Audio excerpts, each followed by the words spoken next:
नमस्कार मित्रांनो, एन के ऑनलाईन क्लासमध्ये आपल्या सर्वांचं मनपूर्वक स्वागत. मित्रांनो, आजचं थंबनेल पाहून तुम्हाला कळलेलं असेल 12वी राज्यशास्त्र या विषयाच्या VIMP क्वेश्चन म्हणजेच महत्त्वाचे प्रश्न 18 फेब्रुवारी 2026साठी आपण ह्या ठिकाणी अपलोड करत आहोत. आणि त्यामध्ये आणखी एक 5 नंबरचा व्हिडिओ आहे. याचा अर्थ 4 व्हिडिओ आपण ऑलरेडी अपलोड केलेले आहेत आणि हा 5वा व्हिडिओ आहे.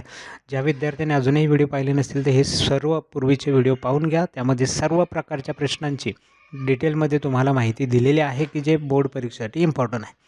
प्रश्न तिसरा, चुकीबरोबर लिहा. हा जो काही प्रश्न आहे तो 10 गुणांसाठी आहे. 10 मार्क जर फिक्स करायचे असतील तर तुम्हाला अख्ख्या पुस्तकातल्या कोणत्या प्रश्नांचा अभ्यास करणं गरजेचं आहे किंवा कोणते प्रश्न इम्पॉर्टंट आहेत ते प्रश्न पाहूया. प्रश्न तिसऱ्यातला बरोबर की चूक ते कारण स्पष्ट करायचं असतं.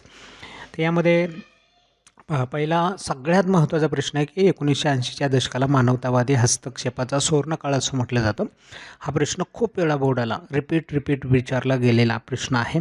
त्यानंतर जागतिकीकरणात बिगर सरकारी संस्थांचे महत्त्व कमी झालेलं आहे. हाही प्रश्न रिपीट झालेला आहे बऱ्याच वेळेला, त्यामुळे करून ठेवा. याच्यात रिपिटेशन फार दिसतं ह्या प्रश्नामधल्या.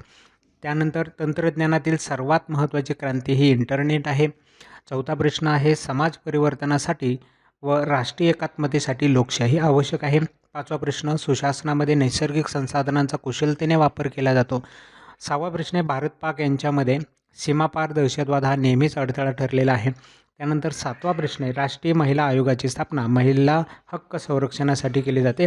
हाही प्रश्न मित्रांनो खूप वेळा विचारला गेला, जवळपास 3-4 वेळाला बोर्ड परीक्षेला जसा प्रश्न विचारला गेलेला आहे, म्हणून तुम्हाला हे प्रश्न अभ्यासणं गरजेचं आहे. त्यानंतर नेक्स्ट पहा, भारताच्या आर्थिक व्यवस्थेचे आधुनिकीकरण म्हणजे औद्योगिकीकरण होय. त्यानंतर दुसरा आहे, चारू मजुमदार हे खलिस्तान चळवळीचे निगडीत आहेत. त्यानंतर राजकीय कार्यकारी प्रमुखांविरोधात लोकायुक्त चौकशी करू शकतात. 4था प्रश्न आहे, सागरमाला ह्या योजनेत रस्त्यांचा व्यापक विकास अभिप्रेत आहे. 5वा आहे, जागतिकीकरणाने बाजारपेठीय अर्थव्यवस्था ही संकल्पना जाणली आहे. त्यानंतर 6वा आहे, भारतातील किंवा भारतीय स्वातंत्र्य चळवळ राष्ट्रीय एकात्मतेस पूरक किंवा पोषक ठरलेली आहे. 7वा पहा, राष्ट्रीय एकात्मता प्रस्थापित करण्यासाठी लोकशाही आवश्यक आहे. त्यानंतर नेक्स्ट पुढचा प्रश्न पहा, दक्षिण आशियातील व्यापारासाठी सार्कचे महत्त्व आहे. आधुनिक दहशतवाद राज्याच्या विरुद्ध नाही. 3रा प्रश्न आहे, हवामान बदलाचे एक प्रमुख कारण हरितगृह वायूंचे उत्सर्जन हे आहे. 4था आहे, नियोजन आयोगाची निर्मिती कृषी विकासाला प्रोत्साहन देण्यासाठी झालेली आहे. हाही प्रश्न खूप वेळा रिपीट झाला पहा मित्रांनो. त्यानंतर 5वा आहे, म्यानमार हा भारताचा पारंपरिक शत्रू आहे.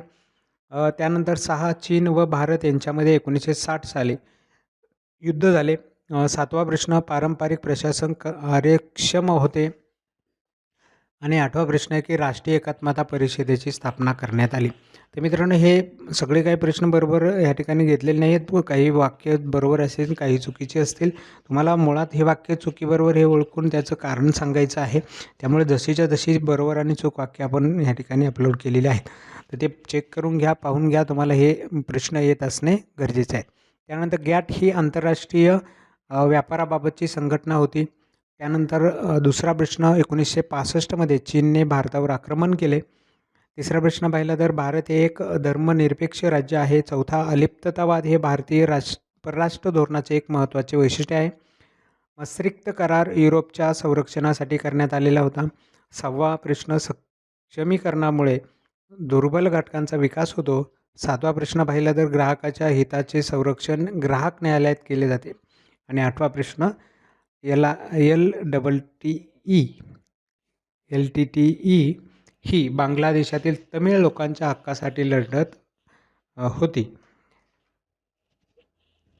यानंतर नेक्स्ट पुढचा प्रश्न पहा, बहुराष्ट्रीय कंपन्यांचे मुख्यालय कोणत्याही एका राष्ट्रात नसते. दुसरा आहे, संयुक्त राष्ट्राचे स्त्रियांसाठीचे दशक सन 1986मध्ये सुरू झाले. इंटरनेटच्या माध्यमातून माहिती गोळा करता येते. 4था आहे, पुरुषांचे साक्षरतेचे प्रमाण महिला साक्षरतेपेक्षा जास्त आहे. 5वा आहे, नागरिकांचा प्रशासनातील सहभाग लोकशाहीला बळकट करतो. 6वा आहे, भारत चीन संबंधांचे स्वरूप गुंतागुंतीचे आहे. तर अशा प्रकारे मित्रांनो हे चुकी बरोबरचे प्रश्न होते. सर्वप्रथम तुम्हाला ह्या दिलेल्या प्रश्नांचा अभ्यास करायचा आहे. याच्या व्यतिरिक्त जर तुम्हाला इतर महत्त्वाचे प्रश्न वाटत असतील तर त्याही प्रश्नांचा अभ्यास करा. फक्त पास व्हायचं असेल तर मग याच्या व्यतिरिक्त प्रश्न तुम्हाला करण्याची गरज नाही. एवढे प्रश्नही तुम्हाला भरपूर होतील. परंतु ज्या विद्यार्थ्याला स्कोर करायचे, चांगले मार्क मिळवायचे, अशा विद्यार्थ्यांना ठराविक प्रश्नांवरती न थांबता त्यांना परिपूर्ण अभ्यास त्यांचा असला पाहिजे, तर आउट ऑफ मार्क होतात. लिमिटेड प्रश्नांवरती डिपेंड राहून तुमचं काम चालत नाही. परंतु ज्या विद्यार्थ्यांना पास होण्यासाठी समस्या आहे त्यांच्यासाठी हे फार महत्त्वाचे व्हिडिओ आहेत. हे व्हिडिओ पाहून फक्त एवढ्या प्रश्नांचा अभ्यास करून गेले तरी तुम्ही 70+ टक्केवारी तुम्ही कुठल्याही विषयामध्ये घेऊ शकतात. असे इम्पॉर्टंट क्वेश्चन आहेत आणि तेवढे प्रश्न रिपीटेडली तुमच्या प्रश्नपत्रिकेत पण आलेले पाहायला मिळतात. त्यामुळं सर्व विद्यार्थ्यांनी ह्या प्रश्नांवरती भर द्यायला हवा. प्रथम हे प्रश्न अभ्यासा आणि नंतर इतर राहिलेले प्रश्न अभ्यासा. अगदी फार कमी वेळ आहे परीक्षेला, तर त्याच्या आधी तुम्हाला ह्या प्रश्नांची तयारी तर झालीच असेल तर काही प्रॉब्लेम नाही, परंतु जर झाली नसेल ते एकदा ह्या प्रश्नांचा अभ्यास करून घ्या. नक्की तुम्हाला त्याचा फायदा होईल. चला तर मग मित्रांनो, आजचा व्हिडिओ या ठिकाणी थांबूया. भेटूया पुढच्या नवीन व्हिडिओमध्ये. एक शेवटचा प्रश्न आपल्याला ह्या विषयाच्या संदर्भातला बाकी आहे. तो उद्या सकाळी अपलोड होईल आणि परीक्षेच्या आधी तुम्हाला त्या प्रश्नाचा अभ्यास करून जायचा आहे. आणि हे सर्व प्रश्न जर तुम्ही पाहिले असतील, त्यांची तयारी असेल, तर नक्की तुम्हाला ही बोर्डाची राज्यशास्त्र विषयाची परीक्षा देखील खूप छान पद्धतीने जाणार आहे आणि चांगले मार्क तुम्हाला मिळतील. चला तर मग आजचा व्हिडिओ या ठिकाणी थांबूया. भेटूया पुढच्या नवीन व्हिडिओमध्ये. तोपर्यंत नमस्कार.